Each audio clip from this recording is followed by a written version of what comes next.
Salam olahraga Asia.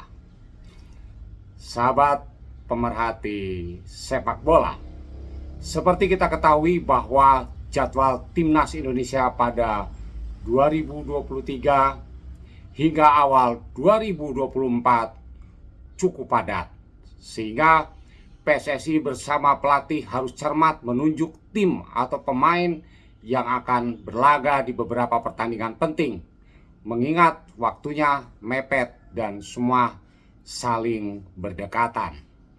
Untuk 2023 ini saja ada kualifikasi Piala Dunia 2026 zona Asia.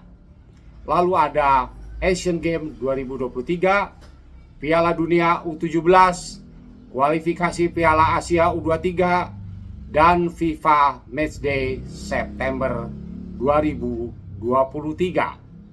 Lalu bagaimana dengan Piala AFF U23 Thailand yang akan bergulir pada 17 hingga 26 Agustus 2023 esok? Saya rasa PSSI tidak perlu memasang target juara, karena sangat mungkin akan sulit diperkuat oleh semua pemain terbaik untuk kelompok umur 23. Selain Piala AFF tidak masuk agenda FIFA, yang tentu tidak akan mempengaruhi poin dari hasil pertandingan. Karenanya, bila melihat dari daftar pemain yang diumumkan PSSI, nampaknya akan menunjuk timnas U22 yang baru saja menjuarai SEA Games 2023, ditambah dengan pemain terbaik dari Liga 1 yang usianya memenuhi syarat. Dengan demikian, beberapa pemain junior yang masuk timnas senior bisa lebih fokus untuk membela timnas senior yang akan melakoni FIFA Matchday, kualifikasi Piala Dunia 2026 zona Asia, dan Piala Asia pada Januari 2024 mendatang. Begitupun pemain yang berada di luar negeri lebih baik difokuskan untuk timnas senior, walau usia mereka bisa masuk kelompok umur.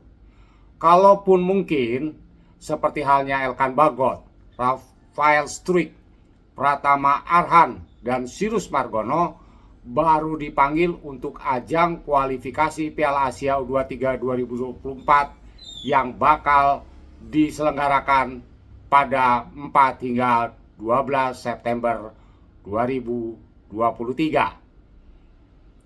Kendati Piala Asia U23 bukan termasuk agenda FIFA, namun mereka bisa dipanggil karena sekalian untuk diikut sertakan ke timnas senior yang akan berlaga di FIFA Matchday pada 8 September 2023, yang itu berarti sekalian bisa memanggil Asnawi Mangkualam, Jordi Amat, Shane Patinama, dan Sandy Walsh.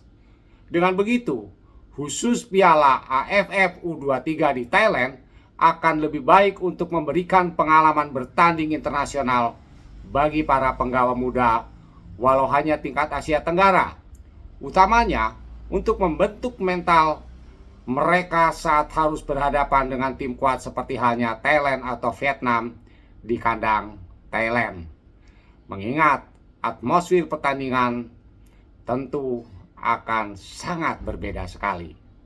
Adapun untuk komposisi pemain, rasanya sama saja dengan timnas U22, tinggal menambah pemain yang ditarik ke timnas senior. Semisal posisi Marcelino Ferdinand bisa diganti oleh Irfan Jauhari dari Persis Solo atau Muhammad Ragil dari Bayangkara. Namun, bila saya boleh memberikan masukan terkait dengan Witan Sulaiman yang tidak dipanggil, mengapa tidak dicoba untuk diikutsertakan? Mengingat jam terbangnya yang mungkin bisa ikut membantu secara psikologis bagi rekan-rekan satu timnya. Di lain sisi, Witan pun bisa dijadikan pemain yang posisinya menggantikan Pratama Arhan. Mungkin bagi yang belum tahu akan terasa janggal, tapi tidak bagi Persija Jakarta yang dalam beberapa pertandingan terakhir menempatkan Witan di posisi bek sayap kiri dan ternyata bermain justru sangat baik. Sedangkan posisi Muhammad Taufani Muslihuddin yang mendapat hukuman 6 pertandingan akibat keributan di SEA Games lalu bisa diganti oleh Robby Darwish dari Persib Bandung. Peran Robby Darwish ini untuk mendampingi Beckham Putra agar di tengah bisa lebih solid. Hal ini terkait dengan chemistry karena Robby Darwish dan Beckham Putra berasal dari klub yang sama di Persib Bandung. Lebih dari itu, untuk mengoptimalkan kelebihan Robby Darwish yang memiliki kemampuan throw in atau lemparan jarak jauh seperti halnya Pratama Arhan. Jangan lupa bahwa beberapa gol yang diciptakan timnas senior dan timnas SEA Games pun berkat servis throw in. Bahkan pertahanan Argentina sekalipun sempat panik akibat throw in, bahkan sempat hampir membuahkan peluang gol. Sedangkan posisi secara umum tetap sama. Untuk juru gedor tentu saja Ramadhan Sananta yang saat ini semakin gacor bersama Persis Solo. Kemudian di tengah diisi Beckham Putra dan gelandang Alvendra Dewangga atau gelandang box to box Ananda Raihan atau Fajar Fatur Rahman, selain tentunya Robby Darwish, dan sayap kirinya diisi oleh Arkan Fikri dari Arema Malang. Selanjutnya center back diisi oleh Muhammad Akbar Arjunsah, Rizky Ridho, dan Muhammad Ferrari. Dengan catatan, bila Ferrari tidak mengikuti pendidikan militer atau Kadek Arel dari Bali United, ditambah back sayap kanan Bagus Kava dan pelavisnya Omang Teguh.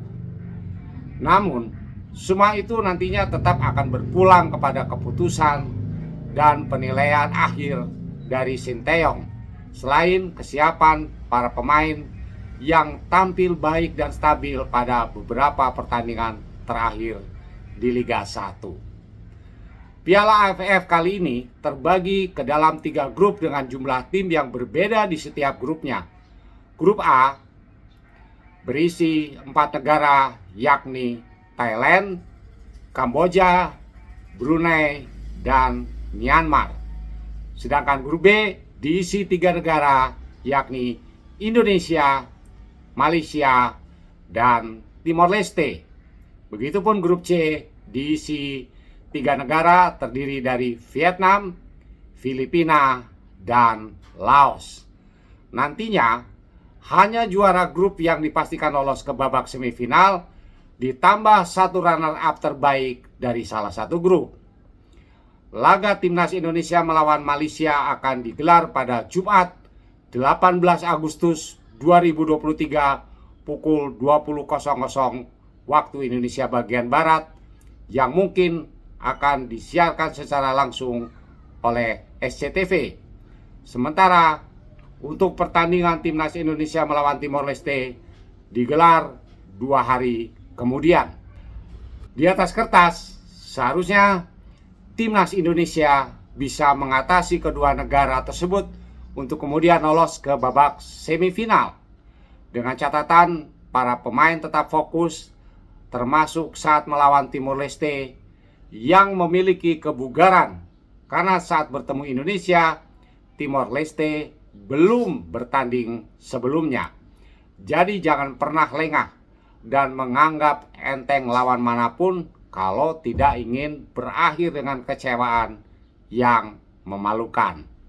Ayo adik-adik, buktikan bila kalian pasti bisa, walau tidak ditargetkan juara sekalipun. Kami bersama kalian para Garuda Muda. Saya Waistono, salam olahraga Asia.